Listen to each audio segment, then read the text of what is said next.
Olá, hoje vamos mergulhar numa história incrível diretamente do coração da República Romana. É a história de dois irmãos que tentaram fazer o que achavam certo, desafiaram as pessoas mais poderosas do seu tempo e acabaram por pôr Roma a arder. Uma história de coragem, de política e também de consequências muito brutais. Esta é, no fundo, a grande questão por trás de tudo isto. Porque a história dos Graco é muito mais do que uma lição sobre a Roma antiga. É sobre o que acontece quando alguém se levanta e diz basta à injustiça. Vamos ver o que lhes aconteceu. Ok, para percebermos esta história temos de viajar no tempo até ao século II a.C. Imaginem o cenário. Roma é a grande superpotência do Mediterrâneo. Os seus exércitos são imparáveis, conquistam terras atrás de terras. Mas, e aqui é que a coisa se complica, todo este sucesso militar estava a criar uma crise gigantesca, dentro de portas. Basicamente, em Roma havia duas realidades completamente diferentes. De um lado, tínhamos o cidadão normal, o pequeno agricultor que era também o soldado que ia lutar nas guerras, só que, quando voltava para casa depois de anos fora, encontrava a sua pequena quinta completamente ao abandono e cheia de dívidas. Do outro lado, tínhamos a elite, os aristocratas ricos, que enquanto os outros lutavam, usavam o seu dinheiro para comprar enormes pedaços de terra e metiam lá milhares de pessoas escravizadas a trabalhar. Lucros enormes, com custo quase zero. Este sistema chamava-se latifúndio. E não era só uma quinta grande, atenção. Pensem nisto como um hipermercado gigante que abre ao lado de uma pequena mercearia. O pequeno agricultor não conseguia competir com os preços baixíssimos dos latifúndios. O que é que acontecia?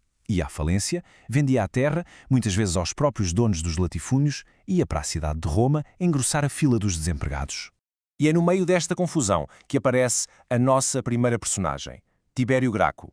Ele era um jovem nobre, vinha de uma das famílias mais importantes de Roma.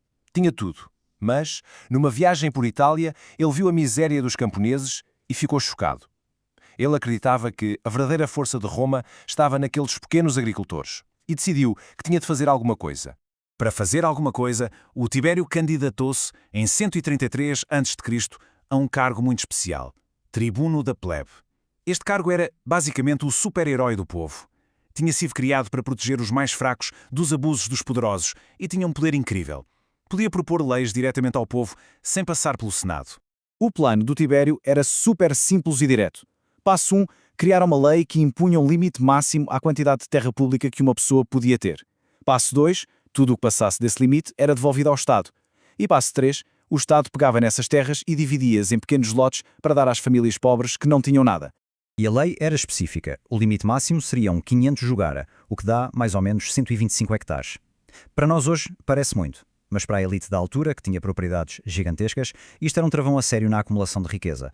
E, em troca, cada família pobre iria receber um lote de 30 júgaras. Era o suficiente para se sustentar e, muito importante, para voltarem a ser considerados proprietários. Isto significava que podiam voltar a servir no exército, o que, para Tibério, também fortaleceria Roma. Ora, como é que o Senado, que estava cheio de donos de latifúndios, reagiu a isto? Com fúria, claro. Mas eles não podiam simplesmente dizer não à lei, porque ela ia ser votada pelo povo. Então fizeram uma jogada política muito astuta. Convenceram outro tribuno da plebe, um tipo chamado Marco Otávio, a usar o seu poder para bloquear o Tibério. Estão a ver? Cada tribuno tinha o poder de veto. Podia literalmente levantar-se e dizer veto, que em latim quer dizer eu proíbo, e a lei parava ali mesmo. Ao pôr um tribuno contra o outro, o Senado tinha acabado de usar a arma do povo contra o próprio povo. O sistema estava bloqueado. Só que o Tibério fez algo que ninguém estava à espera. Algo nunca antes visto. Ele foi para a Assembleia e disse que um tribuno que age contra o povo não merece ser tribuno. E pediu ao povo para votar na expulsão de Otávio. O povo concordou, Otávio foi removido e a lei passou. Para os senadores, isto foi a gota d'água, uma quebra total das regras. A tensão subiu tanto que, no fim do ano, um grupo de senadores atacou Tibério e os seus apoiantes em pleno fórum e matou-os à pancada. A violência política tinha chegado ao coração de Roma. A história podia ter acabado aqui, com a morte do herói. Mas não acabou. 10 anos depois, o irmão mais novo de Tibério, Caio Graco, foi eleito tribuno. E se Tibério foi a faísca, Caio queria ser o incêndio. Ele era mais carismático, mais inteligente politicamente e tinha um plano ainda maior.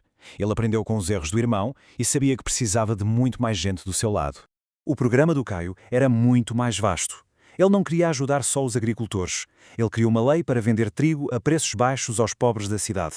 Começou grandes obras públicas, como estradas e armazéns para dar emprego, deu mais poder nos tribunais aos cavaleiros, que eram a classe de homens de negócios de Roma, e, por fim, a sua proposta mais explosiva: dar cidadania romana a todos os aliados de Roma em Itália. Esta última proposta foi o seu erro fatal.